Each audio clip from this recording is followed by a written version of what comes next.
मी पूजा Rathod. Jayadri Maharashtra news चॅनलमध्ये आपलं स्वागत आहे. पाहाव्यात आजच्या काही ठळक घडामोडी. जयाद्री खोऱ्यात नागेश्वर धबधब्याचे जलपूजन, तर ग्रामस्थांची करहा-नीरा नदी जोडो प्रकल्पाची सरकारला मागणी. राज्यातील विविध जिल्ह्यात आता समाधानकारक पावसामुळे जलस्रोत तुडुंब भरून लागले आहेत. शेतकऱ्यांकडून जलदैवताप्रती कृतज्ञता व्यक्त करण्यासाठी विविध ठिकाणी जलाशयांचे पूजनही करण्यात येत आहे. याच पार्श्वभूमीवर जेजुरीजवळ जयाद्री खोऱ्यात कऱ्हा नदीवरील निसर्गरम्य नागेश्वर धबधबा प्रवाही झाल्यानंतर स्थानिक ग्रामस्थांनी भंडारा व गुलालाची उधळण करत जलपूजनाचा कार्यक्रम उत्साहात साजरा केला. या कार्यक्रमाला धनगर स्पेशल ऑर्गनायझेशनचे राज्य युवा अध्यक्ष दीपक कातुरे, नागेश्वर देवस्थानचे अध्यक्ष महादेव बारबाई, अमर बारबाई, श्रीकांत खोमणे, सिद्धार्थ कांबळे, अभिजित कापरे, अमोल सर्जे, अमोल बारबाई, मयूर कापरे यांच्यासह अनेक ग्रामस्थ उपस्थित होते. यावेळी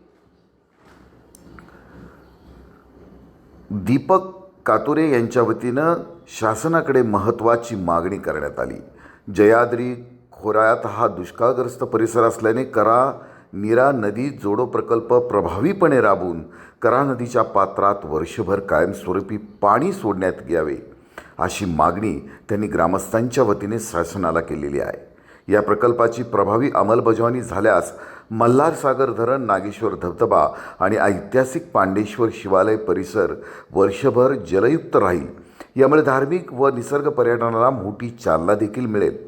स्थानिक युवकांसाठी रोजगारच्या नव्या संधी उपलब्ध होतील आणि जयाद्री खोऱ्याचा सर्वांगीण विकासाला एक गती मिळेल. जलपूजन कार्यक्रम दरम्यान ग्रामस्थांनी साखळी पद्धतीने पाण्यात जाऊन गुलाल भंडाऱ्याची उधळण केली. खरं तर या परिसराचं पर्यटन म्हणून सर्वांगी विकास करून रस्ते, सुरक्षा व्यवस्था, पार्किंग, स्वच्छतागृह, पिण्याचे पाणी आणि पर्यटकांसाठी आवश्यक आणि पायाभूत सुविधा तातडीने उपलब्ध करावेत, असं ग्रामस्थांचं मत आहे. सध्या मात्र येथील रस्त्यांची दुरावस्था असून येथे अनेक प्रश्न निर्माण झाले आहेत. प्रतिनिधी विजयकुमार हरिश्चंद्रे सह पियुष सुखदारे, जयाद्री महाराष्ट्र न्यूज, जेजुरी. पुरंदर तालुक्यातून आज मल्हारसागर हे तुटून 100% भरले आहे. ते मल्हारसागर 100% भरून विसर्ग सुरू झालेला आहे.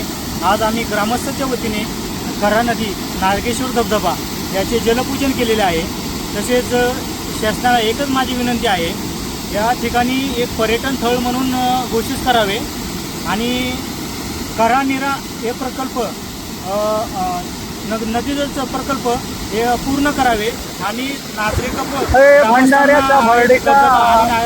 यासाठी ग्रामस्थांच्या वतीने एक आगळी वेगळी एक शासनाला देत आहोत. तर एक नागेश्वर तीर्थक्षेत्र हे पांडवकालीन मंदिर आहे इथं आणि याचा जन्म पांडेश्वर मंदिर, भोलेश्वर मंदिर आणि या ठिकाणी पर्यटन म्हणून स्थळ घोषित करावे. महाराष्ट्राचे असणारे कुलदैवत खंडोबा या पायथ्याशी नागेश्वर मंदिर आहे.